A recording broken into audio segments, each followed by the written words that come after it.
And then somebody pointed out to them that they were Chinese companies. They had to pull the grant back. Why are we loaning money? This is another issue brought out by the Inspector General. Why are we loaning $7.5 billion to Stellantis? They can't get a bank loan themselves. I mean, J.P. Morgan and Bank of America have been shoving money out the door for energy projects. Why did we loan $9.63 billion to Blue Oval? Why are we doing all of this? Hello, Patriots. Welcome back to Conservative Mandate, where we stand firm in defending America's core freedoms and traditional values. Today, we're diving into a shocking hearing on government waste, reckless spending, and the staggering mismanagement happening inside the Department of Energy under the Biden administration. Stay tuned, because this is about more than just numbers. It's about protecting our hard-earned tax dollars and holding Washington accountable. If you're tired of seeing your money wasted on green energy experiments and foreign investors, you're in the right place. Make sure you smash that like button, subscribe to Conservative Mandate, and hit the notification bell so we can keep exposing the truth. Watch until the end, because I'll share how we, the American people, can take a stand against this madness. Now, let's get into it. Did you know that the Department of Energy, which employs nearly 16,000 government workers, has barely trimmed its bloated workforce while private companies like Microsoft are making tough, necessary decisions to modernize? Instead, the DOE is growing larger and spending more of your money. $99 billion in new appropriations, $30.5 billion in authorizations, and $400 billion in loan authority. And guess what? Nearly $100 billion of that loan money has already been spent. But here's the kicker, Patriots. For all this spending, national electricity output has only grown 2%, while electricity costs have skyrocketed 28%. That's right. More money, more bureaucracy, and worse results. This is what happens when government overreach takes priority over common sense. For the opportunity to testify before the committee today. Thank you, Mr. Secretary. Mr. Secretary, how many employees did the Department of Energy have when you took over? Just around 16,000 government employees. How many does it have today? A little under 16,000 today. Okay. How much have you reduced it, percentage-wise?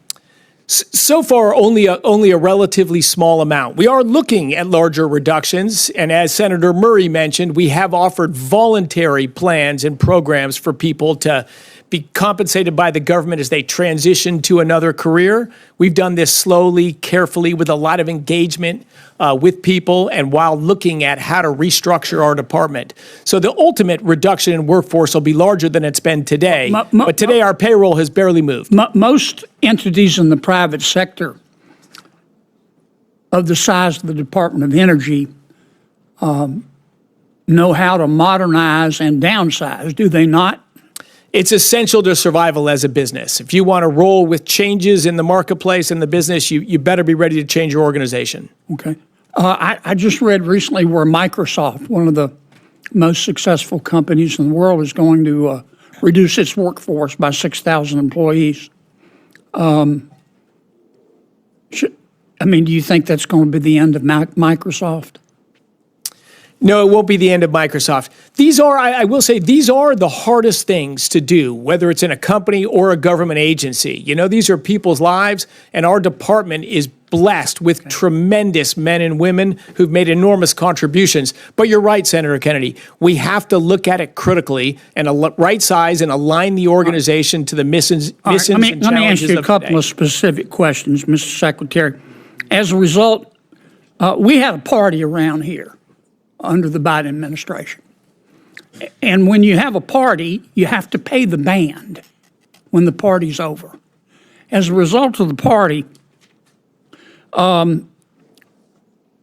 if you count the Inflation Reduction Act, which was the Green New Deal, the Infrastructure Investment and Jobs Act, also part of the Green New Deal, the CHIPS and Science Act, your department got $99 billion in new appropriations, $30.5 billion in new authorizations, and loan authority of over $400 billion.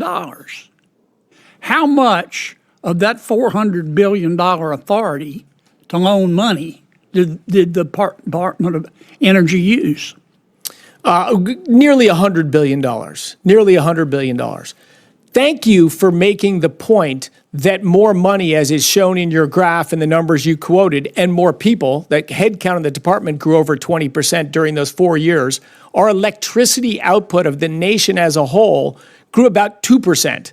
And the cost per unit of electricity grew 28%. Well, here's what we didn't deliver results for all that. Here's what the Inspector General said about some of the loans. The Inspector General, these are the Inspector General's assessment, not mine. The Inspector General called many of these loans, quote, high risk. High risk. And he said that these loans were designed to promote innovation by financing projects, fine, not otherwise acceptable by private equity investors. What does that mean? That means that the private sector wouldn't get near these projects with a 10-foot pole, would they? Only government would put up the money, wouldn't it? That's correct. For example, he found that DOE, under your predecessor, announced that it was going to make a $400 million loan. Actually, it wasn't a loan, it was a grant to two companies. They announced it. And then somebody pointed out to them that they were Chinese companies. They had to pull the grant back. Why are we loaning money? This is another issue brought out by the Inspector General. Why are we loaning $7.5 billion to Stellantis? They can't get a bank loan themselves. I mean, J.P. Morgan and Bank of America have been shoving money out the door for energy projects. Why did we loan $9.63 billion to Blue Oval? Why are we doing all of this? I'm gonna quickly give you an example. I had a gentleman, I'm not going to use any names, come into my office yesterday. He's from a very wealthy family in another country. He wants to build a solar manufacturing plant in America. He's putting up $1 billion. You know how much the American taxpayer is going to put up? $850 million. So he's going to get, thanks to the American taxpayer, $1 billion plant for $150 million to produce solar panels, which the world is awash in. This is unconscionable. And I hope you'll do something about it, Mr. Secretary. Now, at some point, we're going to get real specific about savings. And I'm going to expect you to get real specific with us. I don't want to not fund anything that's vital. But I'm tired of the spending porn. I'm tired of it. And let's talk about these so-called loans.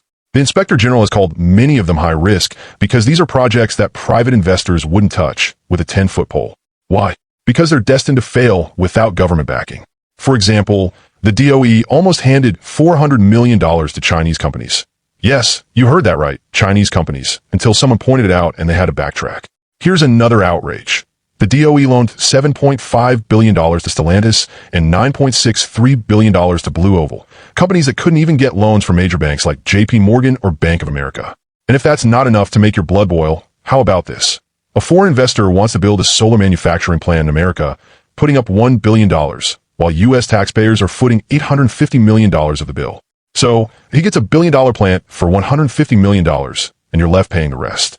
This is the swamp at work, Patriots. Reckless spending, green energy scams, and no accountability. Senator Kennedy called it what it is, spending porn, and he's right. We need to demand answers, demand cuts, and demand that our leaders stop wasting money on programs that are anything but vital. Now is the time to act. Call your representatives, email your senators, and share this video to wake up the American people. We can't afford to sit on the sidelines while our country is being betrayed by those who are supposed to serve us. If you agree that Washington's spending needs to be slashed and our values defended, let me hear you in the comments. Tell me what you think about this madness, And don't forget to like, share, and subscribe to Conservative Mandate. Together, we can restore accountability and save America. Stay strong, Patriots, and God bless.